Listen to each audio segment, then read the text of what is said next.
It's your tech moment. All phones hacked. The argument has been going on for nearly a year. Allegations that our telecommunications infrastructure isn't safe, either because our own government has overstepped its constitutional authority or our allies are doing the dirty work for them. And then there are technical alerts about compromises at hardware and software level, vulnerabilities that should be found before devices ever leave the factory. Further, we find hardware compromises at the chip level with no other purpose but to steal information for a bad actor. Beyond that, we struggle with non-nation-state actors who have their own agenda and who group up selling their weaponized blackware services to the highest bidder.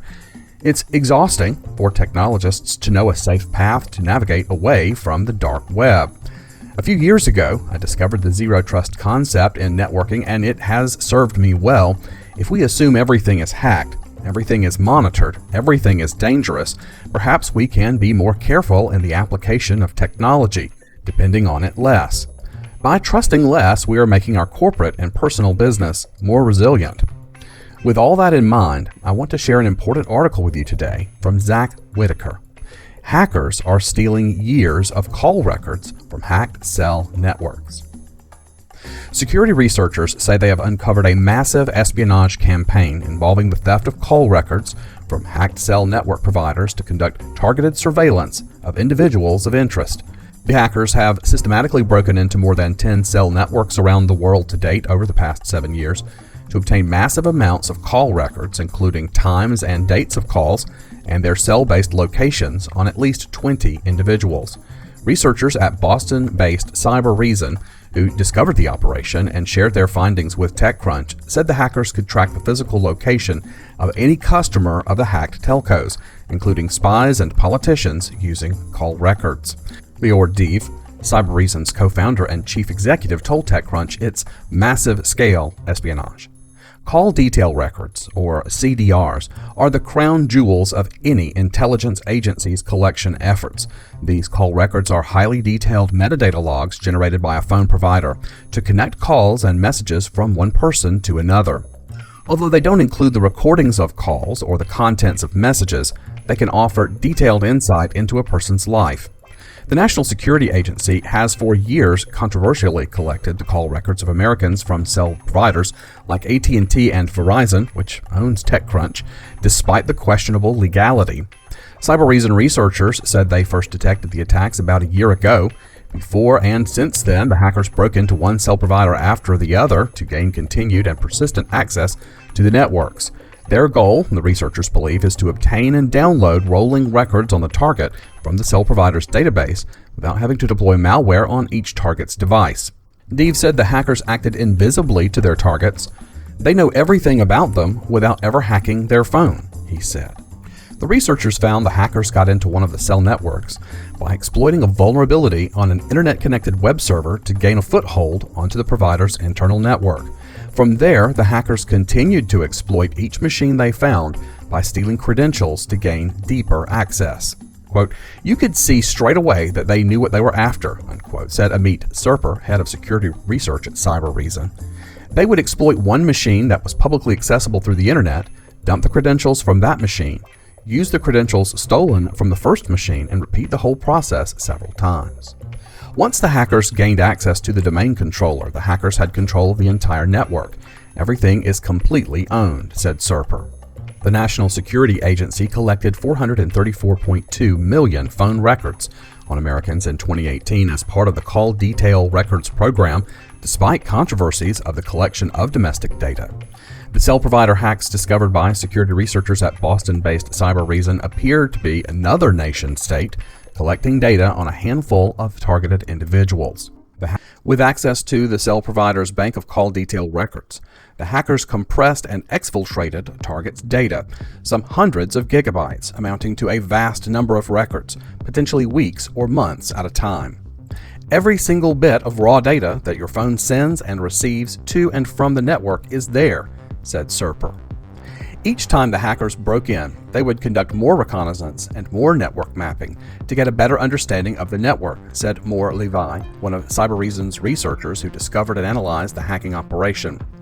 The hackers at one point created a virtual private network connection on one of the cell provider's compromised servers so they could tunnel into the network and pick up where they left off with ease without having to reinvent the wheel every time, she said. The researchers said the hackers were faster and more efficient in attacking other networks because they already had knowledge of similar cell providers' networks.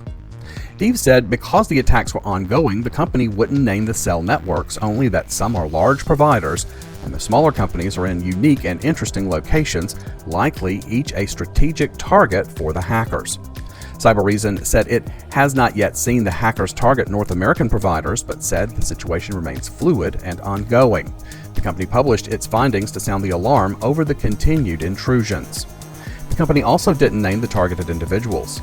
"We started and then we stopped," said Deves when the company realized the sensitivity and gravity of the hackers' operation. Cybereason did say it was with very high probability that the hackers were backed by a nation-state, but the researchers were reluctant to definitively pin the blame. The tools and techniques, such as the malware used by the hackers, appeared to be textbook APT-10, referring to the hacker group believed to be backed by China, but Deves said it was either APT-10 or someone that wants us to go public and say it's APT-10. Relations between the U.S. and China remain fraught amid an ongoing trade dispute involving Huawei, the Chinese telecoms giant accused by U.S. authorities as a proxy for China's cyber spies. Tensions have escalated in cyberspace in recent years after the Trump administration accused China of violating an Obama-era bilateral anti-hacking deal signed in 2015, in which the two superpowers promised not to target each other's private sector. Last year, the Justice Department indicted two alleged Chinese hackers accused of breaking into dozens of major U.S. tech and industry giants. The Chinese government has long denied allegations of hacking against the West. When contacted prior to publication, a spokesperson for the Chinese consulate in New York did not comment.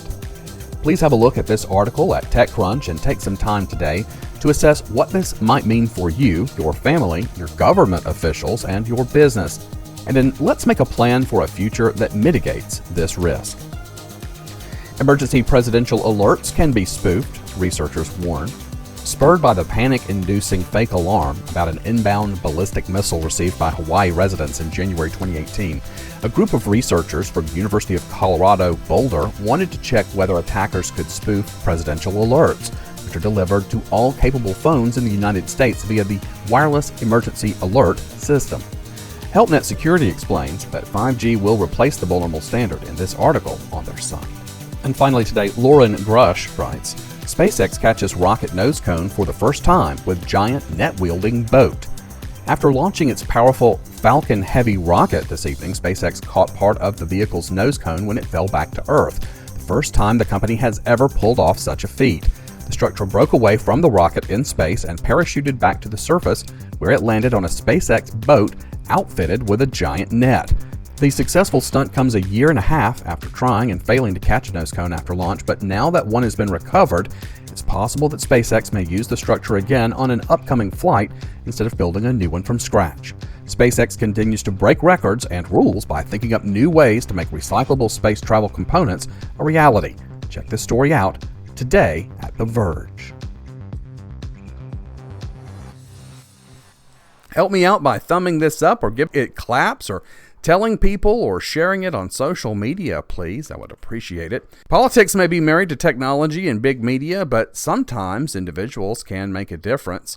Get the Dirty Deeds Playbook today for just $2.99 on Kindle or for a few dollars more in paperback.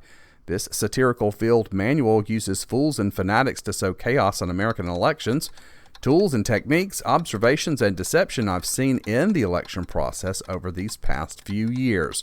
Support this news aggregation service by checking out my website at yourtechmoment.com today. Links there show all the places you can listen or watch for free. Also, find out about my other projects, subscribe to my newsletter and alerts, or buy books, advertise, and support this project with some merchandise purchases. Have a great day.